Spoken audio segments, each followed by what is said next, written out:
देखकर ये बता सकते हैं कि हमें वो दो इक्वेशन फाइनली यूनिक सॉल्यूशन देंगी या उनका कोई सॉल्यूशन ही नहीं है या उनके बहुत ज़्यादा सॉल्यूशंस हो सकते हैं। चलिए पता करते हैं।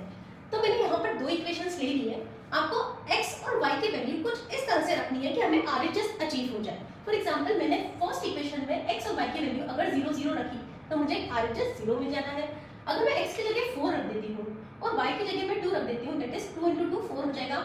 4 minus 4 will again equals to 0। Means ये दो ऐसे पॉइंट है जिन पर मुझे इस इक्वेशन का RHS मिल जा रहा है।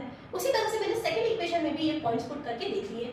फाइनली इन पॉइंट्स को मैंने ग्राफ पे प्लॉट कर लिया। ठीक है, आपको अगर प्लॉटिंग में दिक्कत हो तो आप इसे पॉज करके चेक कर लीजिएगा।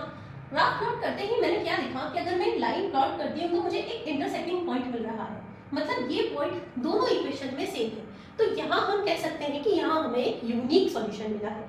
सिमिलरली वही इक्वेशन में मैंने x और y की वैल्यूज पुट की है और उस पॉइंट को अगेन एक ग्राफ पे ड्रॉ किया है। यहाँ इस इक्वेशन को आप ध्यान से देखेंगे तो दोनों ही पॉइंट सेम है। मींस इस लाइन के ऊपर ही दूसरी लाइन रखी हुई है। इसका मतलब इस लाइन का हर पॉइंट इस इक्वेशन का सॉल्यूशन है। इसलिए हम कह सकते हैं कि इन पर्टिकुलर दो इक्वेशन के इनफाइनाइटली मेनी सॉल्यूशन है। जितने चाहे हम उतने सॉल्यूशंस लिख सकते हैं। तीसरी कंडीशन में हमने वही किया है, इन इक्वेशंस पे पॉइंट्स पुट करके देखे हैं जिससे हमें RHS मिल जाए। यहाँ जब हमने ग्राफ प्लॉट किया तो फाइनली मुझे दो पैरेलल नॉन इंटरसेक्टिंग लाइंस मिली है। इट मींस कि अगर दो लाइन के बीच में कोई इंटरसेक्शन ही नहीं है तो वहां हम सॉल्यूशन निकाल ही नहीं सकते। तो ये कंडीशन बन जाएगी आपकी नो सॉल्यूशन।